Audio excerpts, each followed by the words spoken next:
नमस्कार, मैं हूं संजय शर्मा। आप देख रहे हैं 4 PM न्यूज नेटवर्क। 4 PM पर ज्योतिषी आते हैं राजीव नारायण जी। बड़ा मजेदार उनका शो होता है। जितने उनके पक्ष में लोग होते हैं उतने उनके खिलाफ लोग होते हैं। और पक्ष वालों में भी कोई साधारण लोग नहीं है।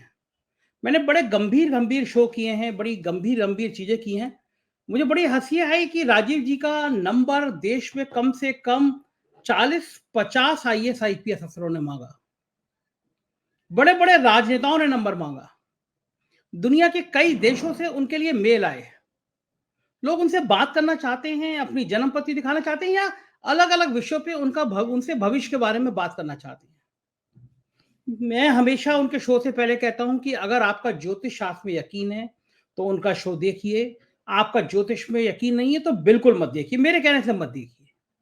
मैं मानता हूं ज्योतिष है, होता है कुछ। मैं अपने जीवन में देखता हूं मेरी बातें सही हुई हैं। और मैं ये भी मानता हूं सुप्रीम कोर्ट ने भी कहा कि ज्योतिष एक शास्त्र है। देश के कई विश्वविद्यालय में ज्योतिष की पढ़ाई होती है। पिछले 3 राज्यों के जो चुनाव हुए उसमें उनकी भविष्यवाणियां गलत निकली। बड़ा हंगामा हुआ। फिर मैंने उनसे पूछा कि आपकी भविष्यवाणी गलत कैसे निकली, तो उन्होंने कहा कि जन्म पत्री में हार का योग है, लेकिन जो कुटिलता की गई उनका इशारा ईवीएम की तरफ था। ये शो मैं पिछले संडे को कर चुका हूं।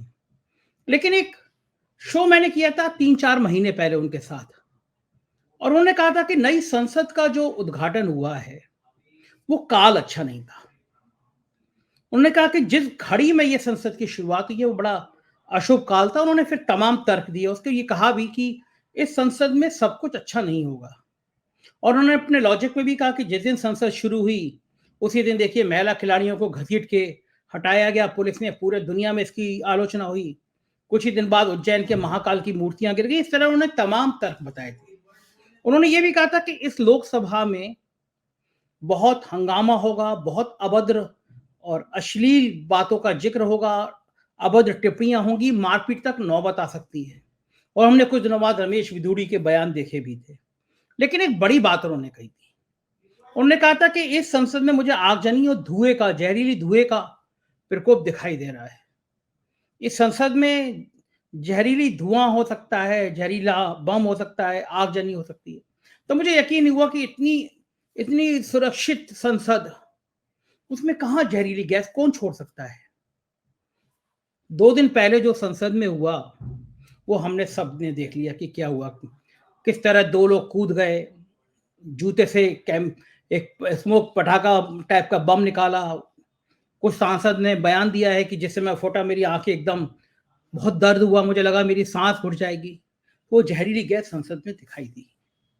अब आप इसे संयोग मानिए, ज्योतिष शास्त्र का अध्ययन मानिए, लेकिन 3-4 महीने पहले जो राजीव नारायण ने कहा वो बात शब्दशः सही हुई। तो मैं उनका वो पुराना वाला वीडियो चाहता हूं मैं आपको सुनवाऊं। मेरे यूट्यूब पर उसी तारीख के साथ दर्ज है, तो ये भी नहीं कह सकते कि उन्होंने ये लेटेस्ट बात की है। सुनिए उन्होंने नई संसद को लेके क्या कहा और कैसे उनको अंदाज था कि संसद में आगजनी या फिर इस तरह की धुएं वाली बात हो सकती है। और अजीब है संसद के नजारे। सांसद बेचारे डर रहे हैं, लोग कह रहे हैं, हमारी कैसे लगा कि हमारी जान चली जाएगी, हम मर जाएंगे। अपनी संसद में अपनी बात उठा रहे हैं तो लोकसभा अध्यक्ष ने 15 सांसदों को निलंबित कर दिया। मैंने मजाक में ट्वीट भी लिखा कि घर में किसी की बीवी डांट लगाती है तो ऑफिस में आके वो सबकी डांट लगाता है। हमारे लोकसभा अध्यक्ष को लग रहा था वो राजस्थान के मुख्यमंत्री बन जाएंगे। नहीं बने तो सदन में इतने गुस्से में बैठे हुए कि 15 सांसद निलंबित कर दिए। विडंबना देखिए, संसद के अंदर 2 लोग कूद जा रहे हैं, हाथ में बम टाइप की चीज ले रहे हैं। सुप्रिया श्रीनाथ ने पूछा है कि अगर ये वास्तव में बम होता तो क्या होता। बम ही है। अगर वो जूते से निकाल के केमिकल ऐसा कर रहे हैं, पूरा धुआं धुआं संसद हो जा रही है, तो बम ही है। आप सांसद बेचारे अपनी जान खतरे में हैं, वो पूछ रहे हैं तो संसद से निलंबित कर दिए जा रहे हैं। प्रधानमंत्री, गृह मंत्री के मुंह से आवाज नहीं निकल रही है कि हुआ क्या। बयान तो देना चाहिए ना। पूरी दुनिया में हैरान है कि भारत की संसद पे इस तरह 2 बार हमला हुआ है। आज से 21 साल पहले, जिसमें भाई बहादुर साथियों ने जान दी फोर्स के, और अब, और दोनों बार भारतीय जनता पार्टी की सरकारें थी। तो मैं बात कर रहा था कि राजीव नारायण जी का वो शो मैं आपको फिर सुनवा रहा हूं। सुनिए उन्होंने संसद पे क्या क्या कहा था, नई संसद के गठन पर, और क्या क्या हुआ। फिर मुझे अपनी टिप्पणी बताइएगा। सुनिए राजीव जी का ये शो। स्वागत है राजीव जी आपका। क्या खा के बोलते हैं, क्या पी के बोलते हैं, मुझे तो समझ में नहीं आया। आपने मुझसे कहा कि संसद का उद्घाटन इतने खराब काल में हुआ है, इतने खराब ग्रह नक्षत्र में हुआ है कि इस संसद के बहुत खराब परिणाम सामने आएँगे, संसद में हंगामा होगा। मैंने सोचा कि हंगामा तो छोटा-मोटा होता रहता है, लेकिन आपने मेरे चैनल पे कहा कि संसद में जो होगा, उससे पूरी दुनिया में नाक कटेगी। और संसद शुरू हुआ, नई पार्लियामेंट में शुरू हुआ, जिस पार्लियामेंट भवन की आपने भविष्यवाणी करी थी कि ये पार्लियामेंट भवन का जो उद्घाटन किया गया है, वो बहुत खराब काल समय में किया गया और हफ्ता भर नहीं हुआ है। और दानिश अली के संग जो व्यवहार किया बीजेपी के सांसद ने, पूरी दुनिया हम पे हंसने लगी। कैसे कैसे अनुमान किया था, क्या सपना आ गया था आपको कि नई पार्लियामेंट शुरू होगी और इतने खराब नतीजे आएंगे? आज मेरे पास राजीव जी, मेरा जो लड़का देखता है, वो अभी अभी 10 मिनट पहले लेकर आया। वो कह रहा है कि पिछले 8 या 10 दिन में 1,000 लोगों ने आपका नंबर मांगा है दुनिया भर से। जो हमारी यूट्यूब की पे मेल आईडी रहती है, उस पे 1,000 से ज़्यादा मेल आए हैं कि हमको राजीव जी का नंबर दे दो, और ये केवल पिछले 5-6 दिनों का मेल बता रहा है। हमारा मेल बॉक्स आपके नंबरों से भर गया है, क्योंकि किसी को यकीन नहीं हो रहा कि कोई एस्ट्रोलॉजर ऐसा हो सकता है जो ये कहे कि सेंट्रल विस्टा वाली बिल्डिंग में जब गृह प्रवेश होगा, यानी जब शुरुआत होगी, तो उसके दुष्परिणाम बहुत होंगे, खतरनाक होंगे, बहुत अशुभ होंगे और अशुभ 3 दिन के अंदर आ गया। राजीव जी, सलाम आपको। क्या एस्ट्रोलॉजी, ये सब आता कहाँ से आप ये जादू निकाल लाते हैं? देखिए, पहली बात तो मैंने ये कहा कि ये सब कुछ हनुमान जी की कृपा है। मैं अपने आप में कुछ नहीं हूँ और परमात्मा जब भी देखिए जो पाप जब बढ़ जाता है, मैंने पिछले आपके प्रोग्राम में भी कहा था कि पाप जो है बेसिकली अज्ञानता और असत्य जो है वो पाप से जोड़ा गया है। नाना प्रकार के असत्य हम देखें तो अधर्म तो बढ़ गया है और धर्म की व्याख्या भी मैंने आपके यहाँ कर दी। भई धर्म के हमारे 10 लक्षण हैं। तो उसमें धैर्य, क्षमा, क्रोध ना करना, अहंकार ना करना, असत्य ना बोलना, असत्य बोलना, ये नाना प्रकार के धर्म के दक्षिण लक्षण कहे गए हैं। तो भगवान ने, मैं आज दर्शकों को गीता दिखा रहा हूँ। ये भगवान ने जो चैप्टर 4 में श्लोक नंबर 7 में कहा, यदा यदा ही धर्मस्य ग्लानिर्भवति भारत अभुत्थानम धर्मस्य तदात्मनम सृजाम्यहम्। जब जब यदा मतलब यदा यदा मतलब जब जब धर्म की हानि होती है, हे अर्जुन, मैं अपने स्वरूप को लेकर के आता हूं। तो मैं बता देता हूं, व्यक्ति नहीं है भगवान, अवतार तो लेने वाले नहीं है, लेकिन व्यक्ति विशेष नहीं होता। तो भगवान के जो 5 संकेत कहे गए हैं वेदों में, हर प्रोग्राम में मैंने आपके कहा, सत्य, ज्ञान, प्रकाश, चेतना और आनंद, ये भगवान के स्वरूप हैं। तो इसीलिए वो सत्य बोलने के लिए हनुमान जी की तरफ से मुझे जो प्रेरणा मिल रही है, जो भगवान ने मेरे को जो किया है, तो मैं उसको, पता नहीं, मैं भी, अब ऐसा नहीं है, मैं खुद भी आश्चर्यचकित हो जाता हूँ कि ये ऐसा क्यों हो रहा है कि जो मुख से निकल रहा है वो सब हो रहा है। भाई अभी मेरे घर में एक बड़े पत्रकार मेरे घर में आए थे। उन्होंने उससे पहले ही, आने से पहले मेरे को ट्वीट कर दिया था कि उन्होंने कहा कि देश के ज्योतिषियों के लिए होमवर्क छोड़ रहा हूं। ट्वीट किया था उन्होंने एक दिन पहले कि देश के ज्योतिषियों के लिए मैं एक होमवर्क छोड़ रहा हूं कि मोदी जी ने जब नई सदन में पैर रखा था उसका समय ये है, स्पीकर बिरला जब घुसे उसमें तब उसका समय ये है।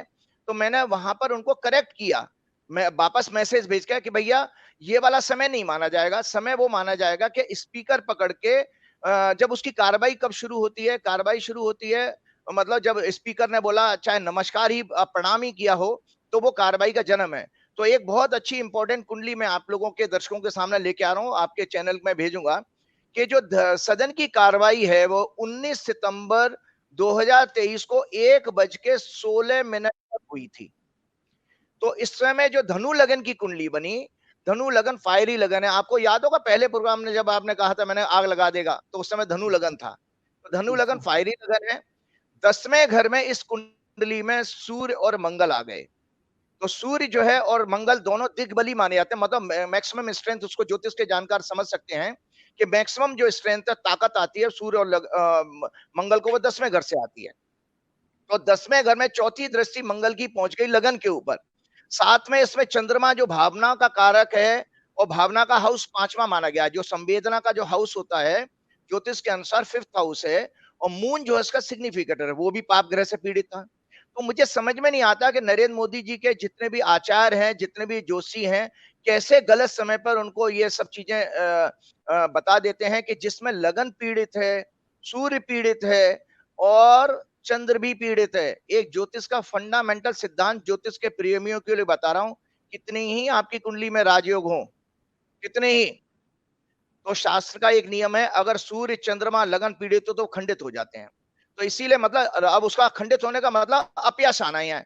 तो इस कुंडली में आपको मैं बता देता हूं, जो घटना घटी वो अपने आप में पहले से ही विधि विधि ने तय कर दी थी, जब 1:16 पे ये इसकी कार्रवाई शुरू हुई है। तो इसका अर्थ ये हुआ कि उसमें उत्तेजना रहेगी इस हमेशा, अभी नहीं, आज से 100 साल तक, जब तक ये भवन रहेगा, कि इसमें उत्तेजना रहेगी, आगजनी की घटना हो सकती है कोई भी, जैसे अरे इलेक्ट्रिकल बाप! हाँ, शॉर्ट सर्किट हो जाए। मैं बहुत बड़ी चेतावनी की बात कर रहा हूं। आप सोचिए कोई पॉइजनस गैस फैलने से कोई दम घुटने जैसी घटना हो जाए, क्योंकि एक बंद कमरे, एक बंद डिब्बे जैसा सदन है ये। इस सदन में एक और टेक्निकल फॉल्ट है योग शास्त्र के अनुसार। आप पुरानी बिल्डिंग देखिए, पुरानी बिल्डिंग सर्कुलर है, पूरी विश्व में अनोखी बिल्डिंग है सर्कुलर, और उसमें जो लॉबी में आप देखिए कि सैकड़ों पिलर हैं, गोल गोल है ना, तो उसमें विंड हाँ, की जो है, विंड जो है कितना पास होती है, तो ओपननेस कितनी ज्यादा है।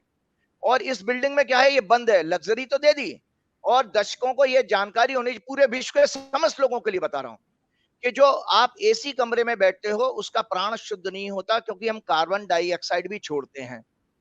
आप अगर सदन के 500,000 आदमी वहां बैठे हो, कार्रवाई हो रही है, तो आप CO2 भी तो छोड़ रहे हो, तो वो प्योर एयर कहां से हो गई। तो ऐसे केस में जब जब आपके पास में प्राण जो है शुद्ध नहीं होता, तो उस सदन में, ऐसे सदन में जब प्राण शुद्ध नहीं होता, तो हमारे अंदर मानसिक विकार आने लग जाते हैं, उत्तेजना होते हैं, हम क्रोध में कुछ भी कह देंगे, हमें भाषा पे, अपनी जबान पे कंट्रोल ही नहीं होगा। तो इस सदन हुँ, में आपको मैं बताता हूं कि टेक्निकल फ्लॉ कई सारे हैं, वास्तु के हिसाब से भी हैं। एक तो पिछले सदन के मुकाबले ये सदन लोअर लेवल पर है। आप पिछली बिल्डिंग देखिए, ऊंची है इस बिल्डिंग से। हुँ, आप जीवन में कोई अगर चीज पाते हो तो ऊंचे ऊंचे जाना चाहते हो कि नीचे जाना चाहते हो, तो उस बिल्डिंग का सामने, पिछली बिल्डिंग के सामने इस कंस्ट्रक्शन का कोई मुकाबला नहीं है। ये कंस्ट्रक्शन बहुत अच्छी नहीं है हेल्थ के पॉइंट ऑफ व्यू से। तो हेल्थ किस तरह से होते हैं, हेल्थ को हमेशा व्याख्या की गई है योग शास्त्र में, मानसिक स्वास्थ्य सबसे सबसे ऊंचा माना गया है। मानसिक स्वास्थ्य जब बिगड़ता है तभी आपके शारीरिक स्वास्थ्य बिगड़ता है। तो हुँ, इसमें मानसिक स्वास्थ्य बिगड़ने का पहला संकेत ये हुआ कि वो सांसद महोदय क्या बक गए, उनको कुछ पता ही नहीं है। लेकिन वो ये उन्होंने ऐसा मोदी जी का जायका खराब कर दिया कि आपने, हमने बचपन में एक खेल खेलते थे ना, सांप सीढ़ी का खेल होता था, याद है? हाँ, तो हाँ, पहले ऊपर सीढ़ियों पे जाते जब, और जैसे सांप ने काट लिया, खड़ाक से नीचे आ गए। तो बेचारे हुँ, मोदी जी का भाग्य ऐसा है कि वो कुछ भी कार्य करते हैं तो कुछ ऐसी घटना घट जाती है, ऊपर जाकर धड़ाम से नीचे आ जाते हैं। कि जिस शानो शौकत के साथ आप, बैंड बाजा बारात के साथ आप सदन का उद्घाटन कर रहे थे, उसमें अंतिम दिन ये घटना घट जाना पूरे विश्व में कलंक लग गया। जो भाषा यूज की गई, और आपको बता देता हूं, ग्रह योग के कारण ये भी एक चैलेंजिंग भविष्यवाणी है। 4 अक्टूबर को मंगल बदलेगा राशि, मंगल बदल के राशि आ रहा है तुला राशि में। उस समय तुला राशि में आपके सामने बृहस्पति को पीड़ित करेगा, बृहस्पति को शनि भी पीड़ित कर रहे हैं। और मेष राशि में राहु है। राहु से हम नॉन हिंदूज को देखते हैं, नॉन हिंदूज जो हैं, जो भी रिलीजन की जब हम बात करते हैं ज्योतिष में, तो उसमें ये मुस्लिम कंट्रीज में बवाल आगे बढ़ जाएगा, क्योंकि जो भाषा आपने यूज की है उसमें किसी धर्म विशेष से संबंधित भाषा यूज हो गई है। तो इसका जो है ये स्प्रेड करेगा विश्व में। इधर लगे हाथों आपने देखा कि G20, हाँ जी, 1 सेकंड, 1 सेकंड, 1 सेकंड राजीव जी। आपका कहना है कि 4 अक्टूबर के बाद जो मुस्लिम देश हैं, उसमें इस बात को लेकर, इस आपत्तिजनक और मैं तो कहूँगा घिनौने बयान को लेकर मुस्लिम कंट्री में रिएक्शंस आएँगे 4 अक्टूबर के बाद? बढ़ जाएंगे, बढ़ेंगे, बढ़ जाएँगे। एकदम बढ़ेंगे, यस। उसका दबाव भारत सरकार के लिए लगातार अपमान का समय आ रहा है, क्योंकि 12वां घर जो होता है हमारे ह्यूमिलेशन का होता है। भारत की कुंडली में मेष जो राशि है, 12वां घर वो ह्यूमिलेशन का है। तो भारत सरकार के लिए, भारत देश के लिए ह्यूमिलेशन आ रहा है विश्व में, क्योंकि आप जिस तरह की धर्म संस्कृति की बात करते हो उसके विपरीत आपका आचरण हो चुका है। ये आचरण देखिए, आपको पता है, हमारे बुजुर्ग लोग कहा करते थे, एक बार को जो हथियार से जो घाव नहीं होता, जो वाणी आपका घाव कर देती है। वाणी के द्वारा, अपशब्द के द्वारा जो घाव होता है वो जीवन पर्यंत रहता है, वो आदमी भूलता नहीं है। ठीक है, तो ये इतना घिनौना कार्य किया गया है। और ये याद रखिएगा, चूंकि भाजपा की कुंडली में खुद दशा इतनी खराब चल रही है, मैं बार बार हर प्रोग्राम में कह रहा हूं, चंद्र में शनि, शनि में राहु, तो ये इसके ऊपर कोई कार्रवाई नहीं करेंगे। ये कार्रवाई ऐसे ही नहीं करेंगे जैसे कि एक सांसद के ऊपर जो महिला पहलवानों के साथ बदतमीजी की गई थी और बेचारी बच्चियों ने कई महीनों तक प्रदर्शन किया। और शुरुआत देखो इस सदन की कितनी खराब हुई है कि जिस दिन आप सदन की पूजा पाठ कर रहे थे और उसी दिन आप बच्चियों को सड़क पर घसीट रहे हो। तो आपने वो जो आप कन्या को जो स्त्री बिल लाने की वो जो ड्रामा कर रहे हो, तो वो तो आपने पहले दिन ही कन्याओं को कितना आप सम्मान कर रहे हो, स्त्रियों को वहां पहले ही आपने दर्शा दिया। तो इसमें कहते हैं ना कि शुरुआत ही बेसिकली अधर्म से हुई है इस बिल्डिंग की। तो इस बिल्डिंग में रहते हुए जब तक ये बिल्डिंग रहेगी तब तक पार्लियामेंट में जो जो ग्रेस जो रहा था आपकी पिछली पार्लियामेंट में, जब नेहरू जी के टाइम में जो नेता हुआ करते थे, चंद्रशेखर जी जैसे और बहुत सारे बड़े बड़े नेता हुए जो बहुत अच्छे ओरेटर थे, यहाँ पर ओरेटरी के नाम पर गालियां मिलेंगी आपको। इतनी हिंसा इसमें दिखाई देती है। मैंने उनसे, उन पत्रकार महोदय से ये भी कहा था कि मैंने, भाई साहब इसके अंदर आप देखिएगा जैसे अफ्रीकन देशों में नहीं होता मारपीट करके कपड़े फाड़ दिए गए, ऐसी ऐसी हाँ घटनाएं बढ़ेंगी आने वाले टाइम में, क्योंकि ये इसमें हिंसा का महाराज, योग बढ़ रहा, हिंसा महाराज का क्या योग है बोल रहे हैं आप मत बोलिए, इस आपकी बिल्डिंग बातें में। सच हो जाती हैं। अरे इस राजीव जी बिल्डिंग में मत बोलिए, आपकी मैं बातें आपको सच हो बता, जाती हैं। आप कह रहे हैं कि पार्लियामेंट में कपड़े फाड़ेंगे, मारपीट होगी, क्या बोल रहे हैं आप? वही नहीं, तो कह रहे हैं सेंट्रल हजारों करोड़ की सेंट्रल मिनिस्टर और आप कह रहे हैं वहां मारपीट होगी, वहां कपड़े फाड़े जाएंगे। हे भगवान, आपकी बातें, ये भगवान साथ ना हो आपकी बात, हम मुंह वही दिखाने लायक नहीं बचेंगे। मैं आपको बता रहा हूं कि ये दरअसल मैं क्या करूं, मैं तो ज्योतिष को पूरा बयान कर रहा हूं। फायरी लगन, 10वें घर में, 10वां घर होता सत्ता का, उसमें सूर्य मंगल का बैठ जाना, ये बहुत ही अशुभ संकेत है, बहुत अशुभ संकेत है। ये बेसिकली तो ये एक अखाड़े की तरह से बन जाएगा ये आपका सदन, ये अखाड़ा साबित होगा आगे आने वाले टाइम में। मैं तो अगर अगर मैं, भगवान मुझे शक्ति दे और मैं देश का प्रधानमंत्री होता तो मैं सदन को ताला मार के बंद कर देता और पिछली सदन में ये सारी कार्रवाई चलाता, बंद कर देता, कि ये सदन अच्छा नहीं साबित होगा देश के लिए। राजीव जी, बहुत बड़ी बात कह दी मैंने आज। आज तो बम फोड़ दिया आपने। आप कह रहे हैं कि नया सेंट्रल विस्टा, हजारों करोड़ का सेंट्रल विस्टा, प्रधानमंत्री सोच रहे थे कि इस भवन को बना के वो इतिहास के पन्नों में अपना नाम लिख लेंगे। और हालांकि लोग ये आरोप भी लगा रहे थे, जब कोरोना काल चल रहा था, लोगों के पास खाने के पैसे नहीं थे, लोग तड़प तड़प के मर रहे थे, और समय हमारे प्रधानमंत्री जी हजारों करोड़ की एक नई संसद बनवा रहे थे, जिसकी जरूरत नहीं थी। क्योंकि जिस देश में आज भी 80 करोड़ लोगों को राशन दिया जा रहा हो, 2 वक्त की रोटी नहीं है नसीब, वहां हजारों करोड़ रुपए की एक ऐसी संसद बनवा रहे हैं। पुरानी संसद में कोई कमी नहीं थी। और दुनिया के तमाम देश हैं जो अपनी पुरानी धरोहर को संभाल के रखते हैं, उन्हीं बिल्डिंग में काम चलाते हैं। लेकिन भारत जैसे गरीब देश में हजारों करोड़ की बिल्डिंग बन रही है, और राजीव जी ने उस पर आज सोने पे सुहागा कर दिया। राजीव जी कह रहे हैं कि ग्रह काल, जिस काल में ओम बिरला जी ने ये शुरुआत की, स्वागत है आपका, वो काल बहुत खराब था। और मुझे लग रहा है, आज मैं कई सोशल साइट्स देख रहा था, किसी भी लोकसभा अध्यक्ष के लिए इतनी अमर्यादित, इतनी अपशब्द वाली भाषा इस्तेमाल नहीं की गई होगी जितनी ओम बिरला के लिए की जा रही है। सोशल मीडिया पे लोग कह रहे हैं कि जब भाजपा के सांसद रमेश जी गाली दे रहे थे दानिश अली को, तब उनके मुंह में क्यों जम गए, दही जम गया था। इस तरह की भाषा ओम बिरला के लिए लिखी जा रही है। तो राजीव जी, क्या लोकसभा अध्यक्ष और प्रधानमंत्री का भी कुछ अलग से गृह नक्षत्र नाता होता है कि उनकी जन्म पत्री भी बड़ा, क्योंकि 2 इंपॉर्टेंट पोस्ट है, लोकसभा अध्यक्ष सारा संचालन करेगा, मालिक है वो, और प्रधानमंत्री जी नेता सदन है। तो इस बिल्डिंग से क्या इन दोनों का भी कुछ कनेक्शन, कुछ गृह नक्षत्र मिलते हैं? देखिए ऐसा है कि इन दोनों लोगों की कुंडली तो मेरे पास नहीं है। मैंने बार बार कहा कि नरेंद्र मोदी का जो 17 सितंबर 1950 का जो जन्म बताया जाता है आपके देश में जानकारी है, वो मुझे जो भाजपा के लोगों ने, संघ के लोगों ने गुजरात में बताया, वो असत्य है। तो मैंने तो उनकी कुंडली को चर्चा में करता नहीं हूँ। लेकिन मेरे पास जो बेसिक है, जिस पर हमने कई सालों तक रिसर्च की है, वो भाजपा की कुंडली है और देश की कुंडली है। तो देश की कुंडली में भी अच्छा समय नहीं चल रहा। देश की कुंडली में भी चंद्र में, शुक्र में शनि की दशा चल रही है। और एक और बात बता देता हूं, आपने अभी बात की थी 80 करोड़ लोगों को भोजन कराने की।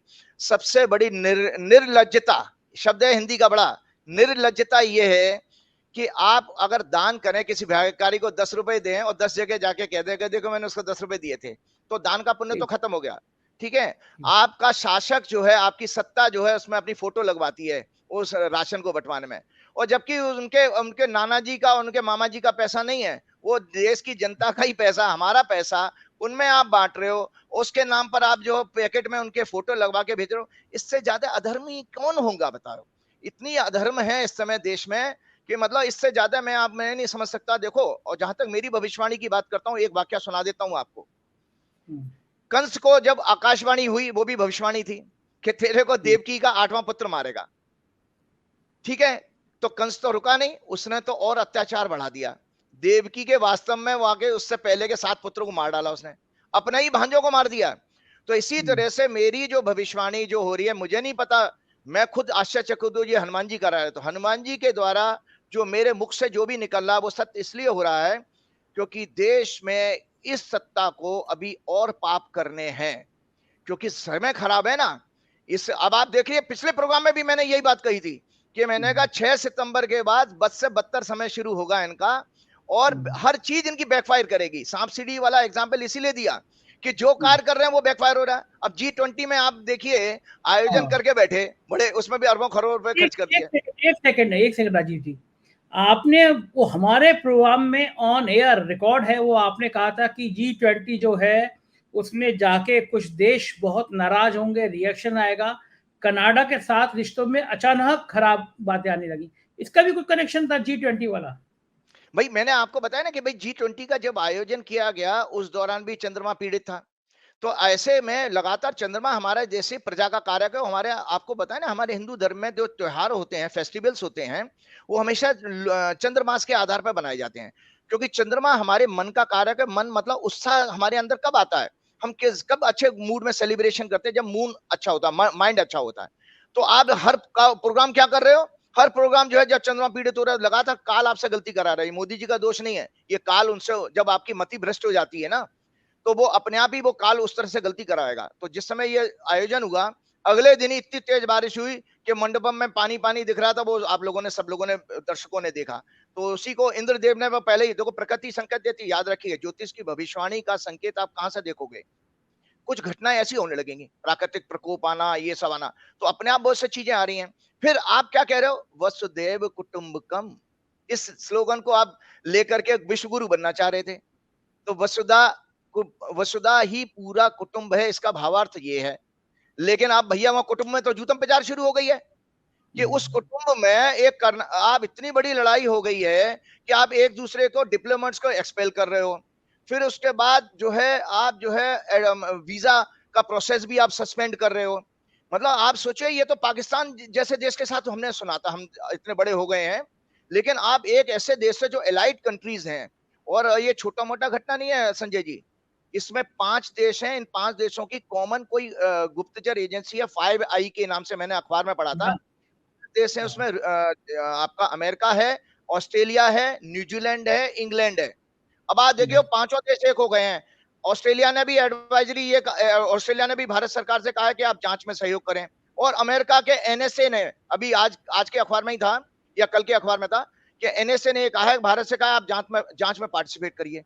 कितना बड़ा क्वेश्चन मार्क लग गया आपकी विदेश नीति पर। और पूरे देश में अभी तो और देखो, रूस चीन ने तो पहले ही एक तरह से पार्शियली बाइकआउट किया था।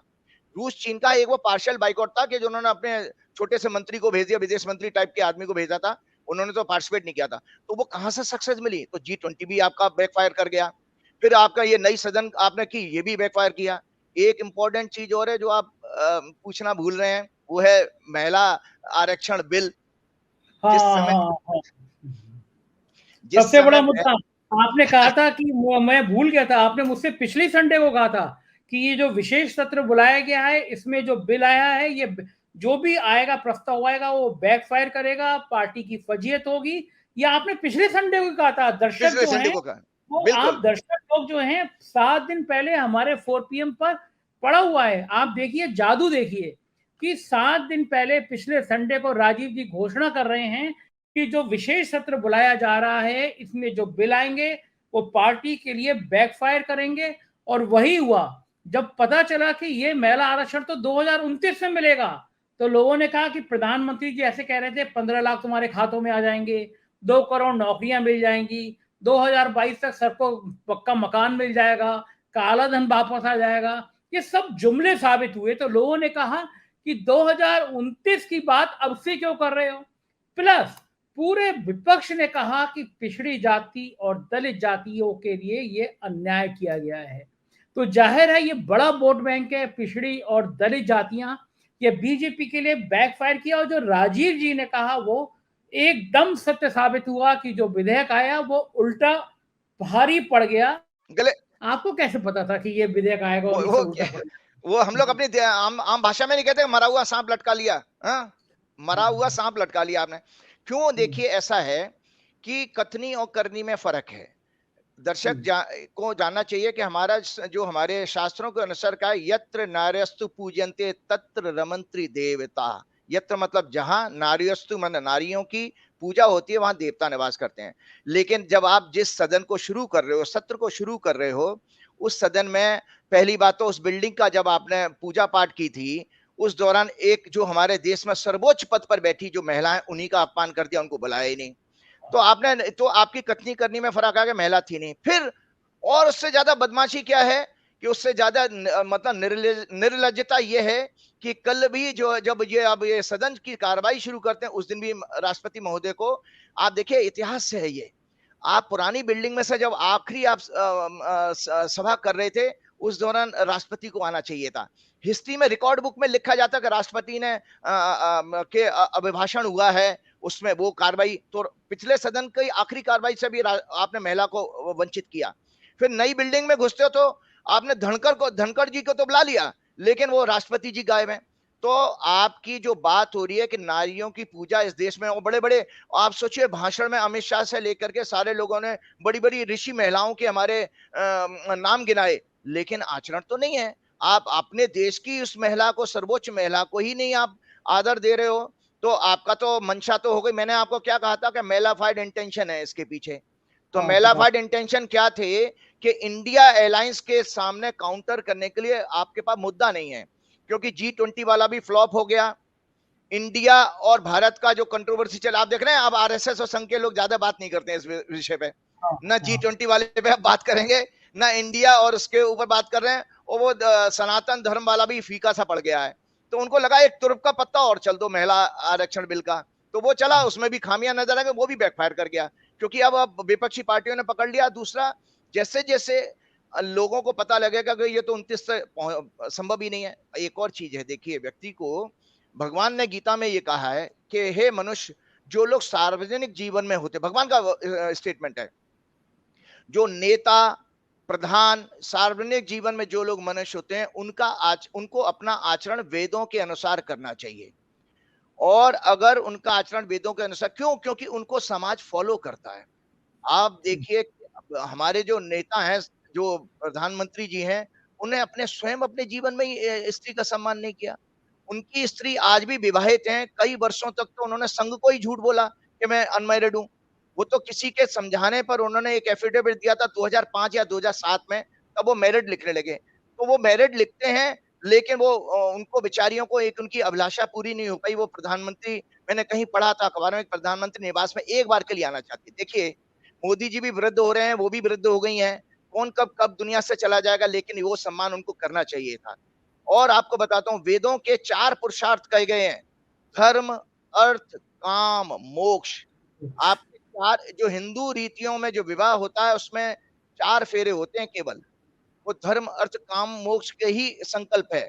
तो उसमें 3 फेरों में स्त्री आगे रहती है: धर्म के समय, अर्थ कमाने में, और काम के समय। काम मतलब लाइफ को एंजॉय जो करना है। और मोक्ष के पीरियड में आपके चौथे फेरे में पुरुष आगे आता है। तो ऐसी अवस्था में मोदी जी ने जितनी भी पूजाएं करी हैं, वो शास्त्रों के अनुसार अशुभ हैं। चाहे वो राम मंदिर का शिलान्यास क्या हो। क्यों? क्योंकि हमारे शास्त्रों में ये कहा गया है कि बिना स्त्री, जो अगर आप विवाहित हैं, तो बिना स्त्री के कोई हवन पूजन यज्ञ जो है सफल नहीं होता है। तो इसमें आपको इवन हम दर्शकों को जानकारी होनी चाहिए कि रामचरितमानस में और रामायण में कहा है कि जब राम जी जो सेतु बना करके जब रावण के ऊपर चढ़ाई करने वाले थे, तो सीता जी तो वहां लंका में थी। तो राम जी ने वहां उनका पुतला बना करके वो हवन पूजन पूरा किया है।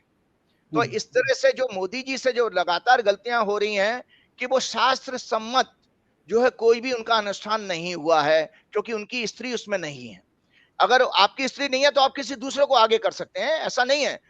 आप अपने राजनाथ जी को कह सकते थे, गडकरी जी को कह सकते थे, कोई भी आगे करता, भाई सरकार के हिस्सा तो वो भी है। तो ये जो लगातार है, तो आपने देखा कि ये महिला आरक्षण बिल भी एक लिप सर्विस के रूप में साबित होगा और बैकफायर करेगा। इसमें अभी तो पब्लिक में भी रोष आएगा। रोष इसलिए आएगा, भाजपा के पार्टी के अंदर ही विद्रोह आएगा। मैंने आपसे कहा था कि भाजपा के जो एक्शन है, भाजपा में डिवीजन की तरफ लेके जा रहे हैं, रिवोल्ट होने वाला है। वो आपके हर प्रोग्राम, 2-3 प्रोग्राम से मैं कहता आ रहा हूँ। तो ये सारी की सारी समस्या उसी की है। अशुभ काल, अशुभ मुहूर्त और बाकी भाजपा की जो दशा है, चंद्र में शनि में राहु, वो और सारे कांड कराने वाली है। तो राजीव जी, सबसे बड़ा मुद्दा यह है कि अभी चुनाव होने जा रहे हैं। प्रधानमंत्री जी 25 तारीख को राजस्थान में जा रहे हैं। राजस्थान, मध्य प्रदेश, छत्तीसगढ़, ये 3 बीजेपी के लिए बड़ा इंपॉर्टेंट है, क्योंकि इस साल में ये 3 राज्य जो हैं वो काफी हद तक लोकसभा की तस्वीर साफ करेंगे। तो अगर बीजेपी के ये जन्मपति जो आप बता रहे हैं, इसका चुनाव में भी कुछ असर देखने को मिलेगा इन राज्यों में? मैंने आपको कहा ना कि भाई जो आप अपना किस क्या बात लेकर के जाओगे, जो बात लेके जा रहे हो वही बैकफायर हो रही है। उसी में पब्लिक में रिएक्शन आ रहा है और पब्लिक आपको अब समझ चुकी है कि इसमें भला हो आप जैसे लोगों का, सोशल मीडिया का, कि लोगों के पास सत्ता आने लगा। जब तक सोशल मीडिया आज से 5 साल पहले नहीं था, 2019 के चुनाव के टाइम में नहीं था, 2014 में तो था ही नहीं। तो जैसे जैसे सोशल मीडिया का रोल कंट्रीब्यूशन बढ़ रहा है, तो लोगों के पास सत्य पहुंचने लगा। तो सत्य पहुंचने से आप एक्सपोज हो रहे हो। तो ये लोग पूरे एक्सपोज हो चुके हैं। और आप देखिए, जो राहुल गांधी और प्रियंका गांधी रैली कर रहे हैं, उसमें बम्पर भीड़ आ रही है, ऐसे मैं अखबारों में देख पा रहा हूं। और मोदी जी के टाइम में जबकि सरकारी मशीनरी, पूरी राज्य सरकार की, केंद्र सरकार की मशीनरी लग जाती है, तो भीड़ इकट्ठी नहीं हो पाती है उनकी। तो वो पब्लिक, तुम्हें उनका कोई प्रचार का वो आप हिमाचल और कर्नाटक के चुनाव में देख चुके हो। सारी ताकत, सारे मुख्यमंत्री, सारे मंत्री झोंकने के बावजूद भी, अरबों खरबों रुपया खर्च करने के बाद भी ह्यूमिलिएशन वाली डिफीट आई है उनको। देखिए राजीव जी, हम इस बार तो हम ये दुआ करेंगे कि आपकी भविष्यवाणी सही नहीं हो। सही संसद में अगर ये नज़ारे देखने को मिलेंगे कि मारपीट हो रही है और कपड़े फाड़े जा रहे हैं, तो पूरी दुनिया में सच में बहुत खराब लगेगा। जी जी राजीव जी। एक हमेशा मैं दर्शकों के लिए कुछ बात छोड़ के जाता हूँ, मेरी एक आदत है, क्योंकि ये आप जैसा अच्छे लोगों का एक मुझे माध्यम मिला है। मैंने पिछले प्रोग्राम में प्राण की बात करी थी। देखिए, एलोपैथी साइंस ने हमारी बॉडी की जो डिस्क्रिप्शन की है वो थोड़ी सी कॉम्प्लिकेटेड है। बहुत सारे सिस्टम है, skeleton system, digestive system, nervous system वगैरह वगैरह। लेकिन हमारे यहाँ स्वास्थ्य को ये केवल और केवल ये माना गया है कि प्राण ही सब कुछ है। आपको पता है, वेदों में पूरा का पूरा प्राण के ऊपर चैप्टर है। तो हमारे 5 प्राण होते हैं, मैंने पिछली बार भी कहा था। प्राण होते हैं, जो हम श्वास लेते हैं, उसके 5 फंक्शन है। प्राण, अपान, व्यान, उदान, समान। अब जो प्राण होता है वो तो आपका प्योर ऑक्सीजन की सप्लाई हो गई। अपान जो है वो आपका evacuation and rejection of all waste from the body excretory system. जो आप देते हैं लोअर बॉडी से जो बैड वायु निकलती है, वो अपान हो गई। और उदान, उदान होता है जो ऊपर की तरफ आपकी वोमिटिंग आती है, वो आपका अगर आपको डकार ना है तो भी आप हेल्दी हेल्दी नहीं है। तो इसमें जो वोमिटिंग सेंसेशन, आपका टीयर ग्लैंड, मतलब आंसू आ जाना और आपका छींक आना, ये आपके उदान के फंक्शन है। और व्यान क्या करता है? व्यान basically circulation of blood and nourishment to every cells of the body and nervous system को फंक्शन करता है। और समान जो है आपका डाइजेस्टिव सिस्टम को करता है। तो आपके लोगों को मैं बताना चाहता हूं, जिस तरह की जो पार्टी देश में है, और सदन की तो मैंने बात करी दी कि जब आप उत्तेजना में रहते हो, जरूरत से ज्यादा नकारात्मक आपके अंदर विचार आते हैं। आपको पता है कि हेल्दी मनुष्य जो है, 60,000 थॉट उसके माइंड में आते हैं 24 घंटे में, 60,000 थॉट्स। और एक आदमी एक मिनट में, वो सॉरी, एक 24 घंटे में 2100 समथिंग सांस लेता है। तो आप जब अंदर टेंशन होते हो और नेगेटिव थॉट में होते हो, ये जो भाजपा की जो फैक्ट्री काम कर रही है ना, व्हाट्सएप जो है, इससे लगातार आपका प्राणिक हेल्थ खराब हो रही है। क्योंकि थॉट के कारण क्या, नेगेटिव के होने आपका शैलो ब्रेथ हो जाता है, प्राण छोटा हो जाता है। और याद रखिए कि अशांति जो है, शांति जितने आपके अंदर आएगी, जितना आपके अंदर पीस होती है, उतना हेल्दी प्राण होता है। तो एक वेदों की बहुत सुंदर प्रार्थना है। बस उसी से मैं आपके प्रोग्राम की समाप्ति चाहूंगा। इससे सुंदर प्रार्थना संसार में किसी रिलीजन में नहीं, वो फेथ में नहीं है, किसी फेथ में नहीं है। तो वो कहते हैं ना, ओम झौ शांति, अंतरिक्ष घूम शांति, पृथ्वी शांतिरापः शांतिरोषधः शांति, वनस्पतः शांतिर्विश्वे देवा शांति, ब्रह्म शांति, सर्वं घूम शांति, शांतिरेव शांति, सामा शांतिरेधि। इसमें वेदों में ऋषि भगवान से प्रार्थना करता है, वो कहते हैं स्वर्गलोक को। इतनी सुंदर प्रार्थना है कि वो कहते हैं, ऋषि कहते हैं भगवान से, हे प्रभु, मुझे जो स्वर्गलोक में शांति है, जो अंतरिक्ष में शांति है, जो पृथ्वी लोक पर शांति है, तो जिस तरह का जल का स्वभाव शांत है, ओरिजिनल स्वभाव जल का शांति होता है, और औषधि जो मेडिसिन होती है उसमें जो शांति का भाव है, वनस्पतियों में नाना प्रकार की वनस्पतियों में जो शांति का भाव है, और सभी देवी देवताओं का जो शांति का स्वभाव है, सारे जगत, और ब्रह्म जिस तरह से शांत है, सारे जगत में जो शांत है, और संसार में जो का स्वभाव है वो भी शांत है, ऐसे ही शांति है ईश्वर मुझे देना। मतलब कोई टॉपिक नहीं छोड़ा है। तो इसीलिए मैं प्रार्थना करता हूं, हे भगवान, हमारे देश के लोगों को सद्बुद्धि दें, उनका स्वास्थ्य, मानसिक और शारीरिक स्वास्थ्य अच्छा हो, और नासे रोग हरे सब पीरा, जपत निरंतर हनुमत। तो देखा आपने, ये थे राजीव नारायण जी, बता रहे थे कि क्या हुआ, सुना आपने। मैं फिर कह रहा हूं कि ज्योतिष में यकीन हो, ज्योतिष में रुचि हो, तभी इस तरह का शो सुना करिएगा। अपनी राय से अवगत कराइएगा, कमेंट करिएगा, प्यार बनाए रखिएगा। शुक्रिया।